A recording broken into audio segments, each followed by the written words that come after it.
Good evening, Eastern Standard Time. If you're watching this, you're checking in. Take 4. Let's talk about Congress. Excuse me. Before he sums it up to me. I like to say to Congress, if I could, that what's the point of you? What is the point of you when all you do is fight amongst yourselves? All you do is stick to party lines. All you do is help keep the American people divided. And for good reason. You divide an enemy, then they're a lot less effective. It's just, good tactics. And I say the enemy because that's what we are. The government is supposed to fear the people. However, it's gotten to the point that now those in power see, the American people as just fodder, and they don't give a shit. And what they do give a shit about is irrelevant because they've lost touch. They don't know what it's like to not be able to, afford things like food or gas or whatever, or even rent 3 days away from a paycheck because they don't live paycheck to paycheck. They get 6 figures a year, after so many terms, they get 6 figures a year for life. Plus some Secret Service protection for life paid for by you and I. And it's easy to lose touch when you've been sitting in the same spot for, 40 years. I think the longest running congressman was in office for 59 years. That's a lifetime. That's a lifetime being a career politician. And very easy to lose touch with your constituents. And the only time that Congress now acts is when their break is threatened and they want to go home, or money is involved, i.e. lobbyists, special interest groups, or when they feel their well-being is being threatened. That's the only time they act. They may act during a war, but, that's neither here nor there because America's war hungry. We've always have been. Whether you like that or not, this is true. This country started with extreme violence, and it will probably end with extreme violence. It's just, live by the sword, die by the sword kind of thing. But I can't help but wonder is how can people not have the gall to not only betray their country like they're doing, but then when they're confronted, and I am talking about the recent riot in that aspect, and I do not condone that riot. And I think, honestly, the reason for the riot was stupid. But that just comes to show you that when an American has a belief so strong in his mind that he will act upon it violently if he or she feels necessary, because we're war hungry. But how are you going to put people in between you and them, risking their lives for you while you hide under a desk and don't even stand up and even attempt to listen? Even if it is a mob, it wasn't a Molotov cocktail throwing mob that's, with pitchforks and torches and everything. It was very unorganized and It could have easily been quelled if, you took your leadership role seriously and had the balls to stand up and confront them. And there would not have been executions on the front lawn of the White House or anything. Instead, you chose to hide because you think you're more important than everybody else. And you're not. You work for me. I am your boss. Everyone watching this is your boss. And you've forgotten that. You keep us divided. You lie to us. You spend money without letting anybody know about it.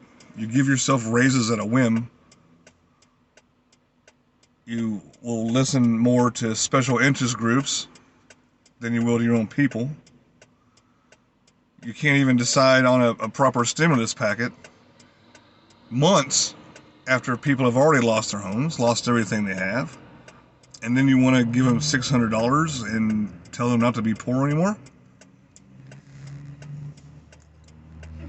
That's not how the world works.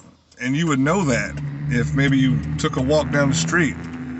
If you were to leave those, 4 or 5 blocks of Washington, where you get your Starbucks and whatnot, and walked out of that area into the shit area of Washington, because I've been to Washington, and the surrounding area outside of the capital area is a shithole. All right, it's bad out there. Take a walk out there and ask a homeless vet what he needs. Ask a mom with 5 kids living in Section 8 housing what she needs. What can you do to improve their lives? Ask the poor bastard, coming down from heroin, what does he want? What can I do to help you get better? Instead, you spend 70% of your time raising money for your next election. That's millions and millions of dollars. Collectively, among all of you, that's billions of dollars. That money would be better put someplace other than campaign signs and commercials and slander against your opponent. But you're so desperate to hold on to that power. So desperate.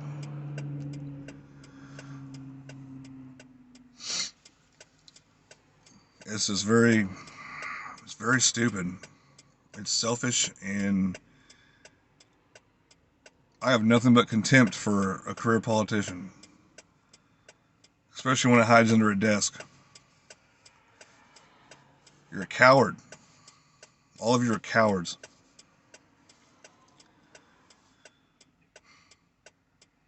And it makes me sad that you all have to be the face of America when it comes to things like diplomacy and when it comes to things like passing bills.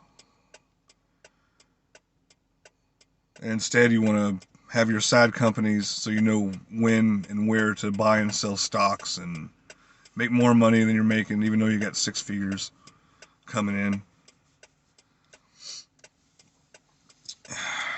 What is the point of you?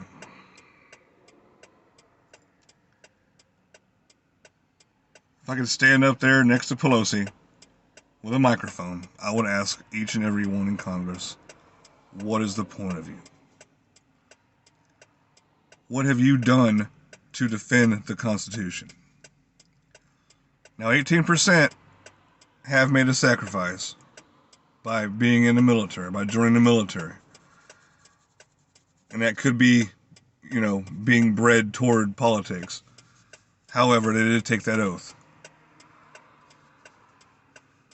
So, they might get a pass to a certain point. But the rest of you 82% civilians, you wouldn't know how to defend the Constitution if it bit you in the ass. Because you're not. How is sitting in your chair making laws that you put little subtext and a very, in lines that do something to benefit you. How does that defend the Constitution? It's not. If anything, you all are treasonous. You all are helping destroy this country.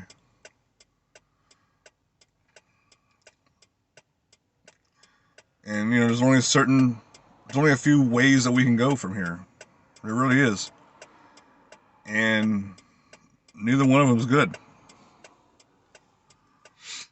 America is an experiment. It really is. It's something that's never been done before. And it's lasted over 200 years. But it's starting to fail. The laws don't work. The system doesn't work.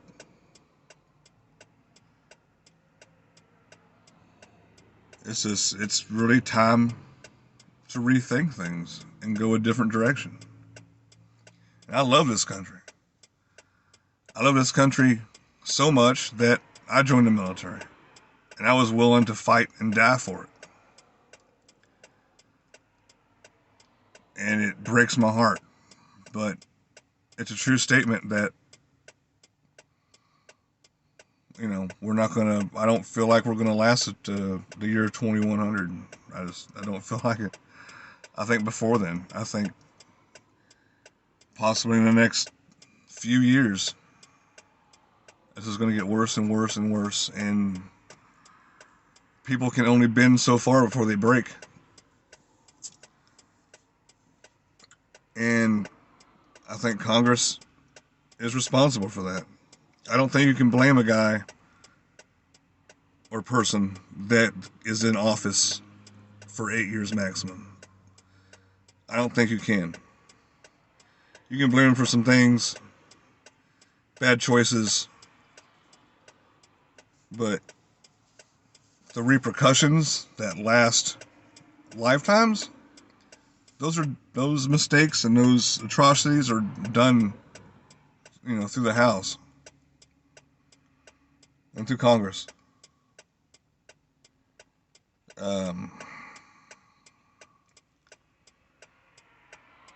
And that's what will destroy our company, or our country, as it were.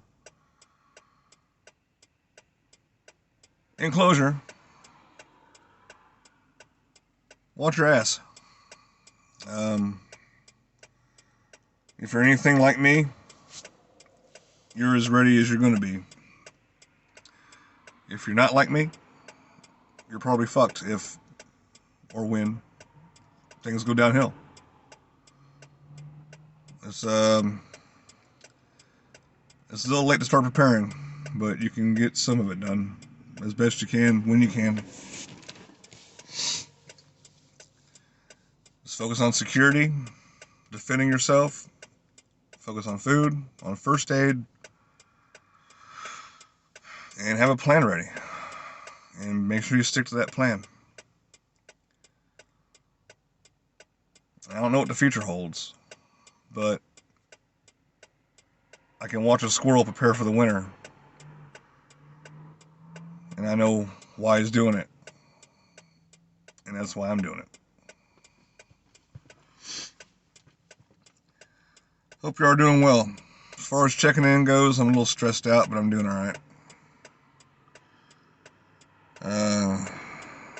Still on meds. Taking the right meds and not vitamins. I'm doing good. And I'll make it. But it is what it is. Y'all take care. And if you're watching this, you're checking in.